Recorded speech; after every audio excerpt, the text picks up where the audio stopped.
Dear students, आज हम आचार्य विष्णुगुप्त कौटिल्य द्वारा बताए गए परराष्ट्र सिद्धांतों, जिनमें मुख्य रूप से मंडल सिद्धांत बहुत ही अधिक महत्वपूर्ण है, उस पर विस्तृत चर्चा करेंगे।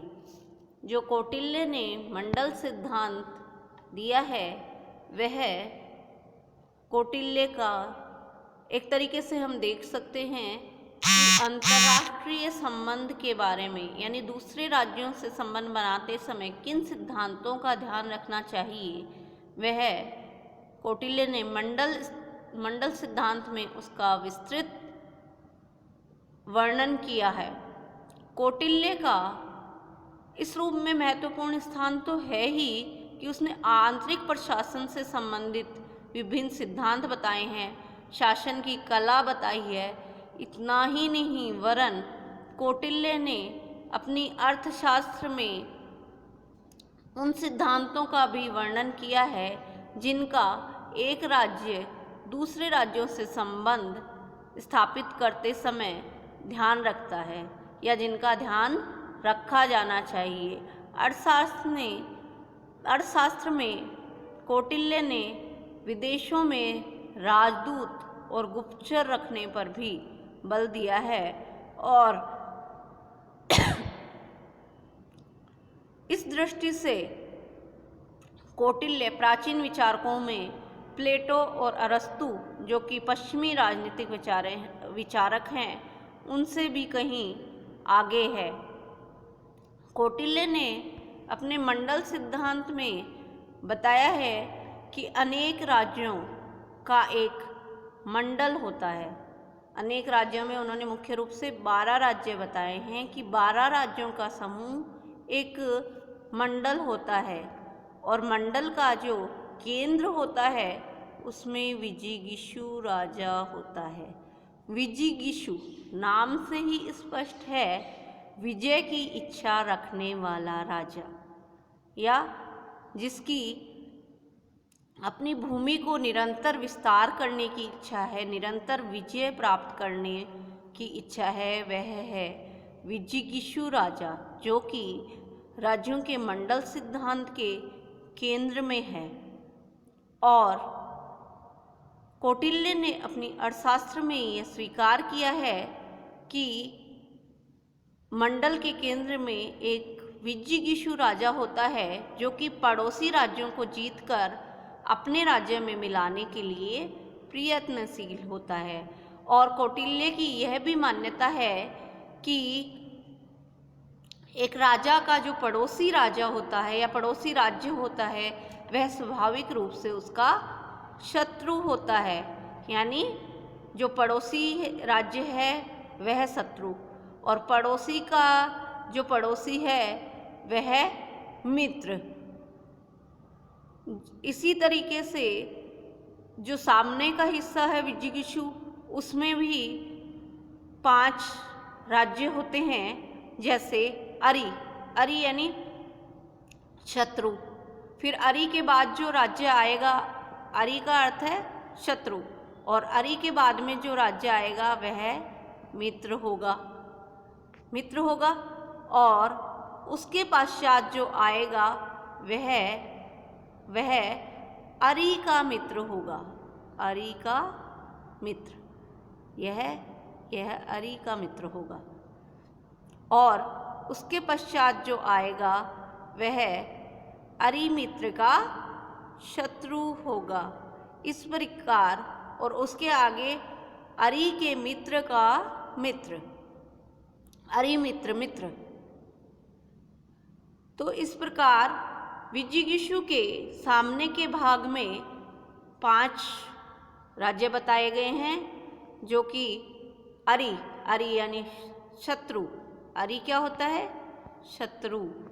फिर अरि के पश्चात मित्र के पश्चात अरि का मित्र, और उसके बाद इसका शत्रु, फिर अरि मित्र। इस प्रकार सामने के हिस्से के ये कुछ राज्य बताए गए हैं, इसी प्रकार जो विजिगीषु होता है, विजिगीषु के पीठ की तरफ पाषाणग्राह, पाषाणग्राह से क्या तात्पर्य है? पीठ का शत्रु, पीठ का शत्रु पाषाणग्राह होता है, पीठ का शत्रु। और उसके पीछे होता है आक्रांत, आक्रांत का अर्थ है पीठ का मित्र। पीठ का मित्र किसका मित्र होता है? विजिगीषु का मित्र, विजिगीषु का मित्र। तो आक्रांत, आक्रांत के बाद पाषाणग्राह सार यानी पीठ के शत्रु का मित्र, पीठ के शत्रु का, पीठ का शत्रु कौन है? पाषाणग्राह, और पाषाणग्राह का मित्र वो कौन हुआ? पाषाणग्राह सार। और इसी तरीके से आक्रांत सार, आक्रांत सार कौन होगा? आक्रांत का मित्र, ये इसका मित्र हुआ। और मित्र का मित्र विजिगीषु का मित्र। तो इस प्रकार यह मंडल है जिसमें विजिगीषु के पीठ में भी 4 राज्य यानी पीछे के तरफ भी 4 राज्य बताए गए हैं। पाषाणग्राह, पाषाणग्राह होता है पीठ का शत्रु। तत्पश्चात बताया गया है आक्रांत, आक्रांत होता है पीठ का मित्र। और फिर बताया गया है पाषाणग्राह सार जो कि पीठ के शत्रु का मित्र होता है। और उसके पश्चात बताया गया आक्रांत सार जो कि आक्रांत का मित्र होता है। इस प्रकार 4 राज्य विजिगीषु के पीठ की ओर होते हैं, एक विजिगीषु खुद और 5 उसके सामने के भाग में, यानी 10 राज्य तो हो गए। अब 2 राज्य और बचे 12 राज्यों के मंडल में। ये 2 राज्य हैं मध्यम और उदासीन।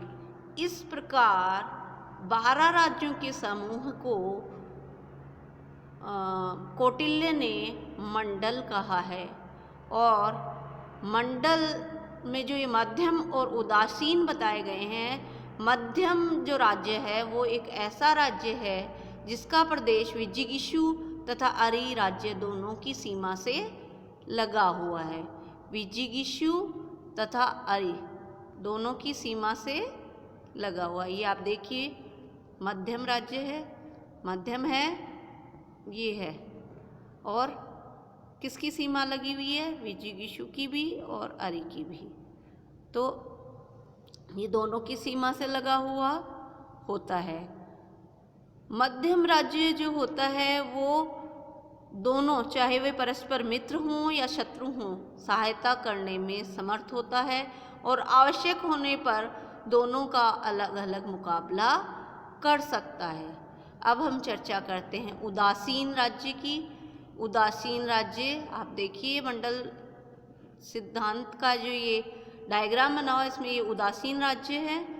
और उदासीन राजा का प्रदेश विजिगीषु, अरि तथा मध्यम, इन तीनों की सीमाओं से, इन तीनों ही की सीमाओं से परे होता है। ये देखिए आप। और ये जो उदासीन होता है ये बहुत प्रबल होता है। और यह अगर उपयुक्त तीनों जो मिले होते हैं विजिगीषु, मध्यम और अरि, तो तीनों को मिले होने की स्थिति में वो इनकी सहायता कर सकता है। और अगर वो मिले हुए नहीं हों तो प्रत्येक का वह मुकाबला भी कर सकता है। इस प्रकार 12 राज्यों का समूह राज्य का मंडल कहलाता है। और यही है कौटिल्य का मंडल सिद्धांत, जो कि इस मान्यता पे आधारित है कि एक राजा का पड़ोसी उसका स्वाभाविक रूप से शत्रु होता है और उससे जो नेक्स्ट राज्य होता है वो विजिगीषु राजा का मित्र होता है।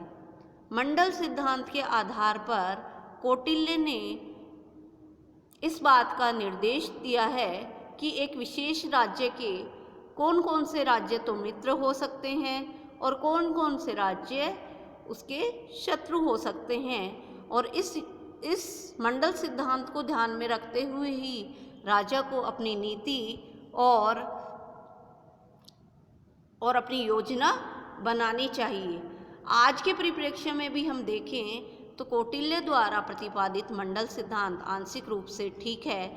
वर्तमान में अगर देखें हम उदाहरण के तौर पे तो भारत की सीमाएं पाकिस्तान और चीन से लगी हुई हैं।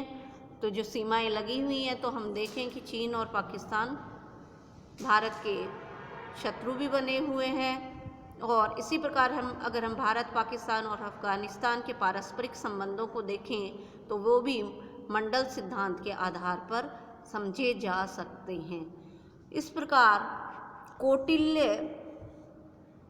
एक प्राचीन राजनीतिक विचारक होते हुए भी जो उन्होंने मंडल सिद्धांत दिया है वैदेशिक संबंधों के क्षेत्र में, उस हिसाब से उन्हें काफ़ी दूरदर्शी कहा जा सकता है और उनका ये सिद्धांत आज भी कमोबेश लागू होता है। धन्यवाद।